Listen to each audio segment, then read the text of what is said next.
Hello po, dito tayo ngayon sa medical mission with Pastor. Ayan. Ano masabi mo, Pastor, dahil maraming mga tao? Son-in-law siya ni Dong Ting. Son-in-law. We're happy na maganda yung Filipino community dito. Very good relationship with each other. Tama ba? Yeah. May magandang relasyon yung mga ano dito. Mamimigay Hindi naman kayo nag-aaway-aaway masyado. Hindi, namimigay kami ng mapapagkain dito eh. Bakit ito ginagawa, Pastor, na magkahilan? Syempre, kasi this is part of our calling as people of God. We help each other. Hindi lang yung mga kasama natin sa church, kundi yung buong mundo. Anong pangalan ng church? In fact, galing po tayo sa Nepal. Diba? Nakita ko yung nagpapad siya. Galing sa Anong pangalan ng church? Yes, Cornerstone. Dito po, Cornerstone Community, Thailand. Pero sa Manila, Cornerstone Community, Manila. Sa central office sa Manila.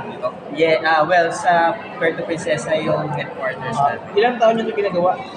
Ako,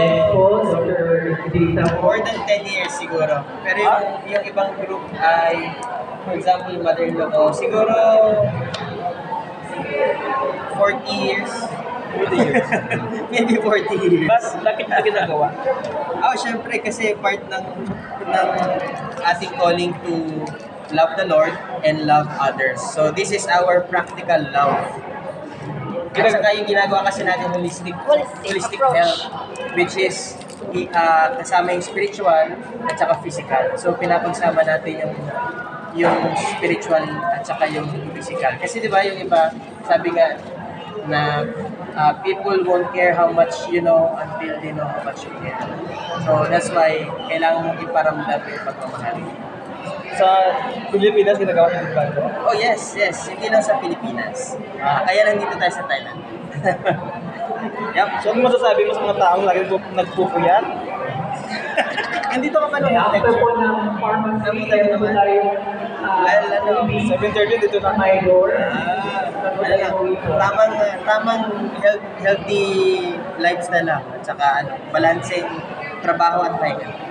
Trabaho at pahinga. Okay. So maraming salamat talaga sa inyo for helping sa previous. Ayan sila.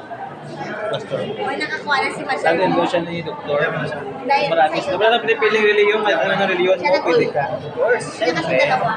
Ako naman part ng INC. So yun siya. Sige. Depende sa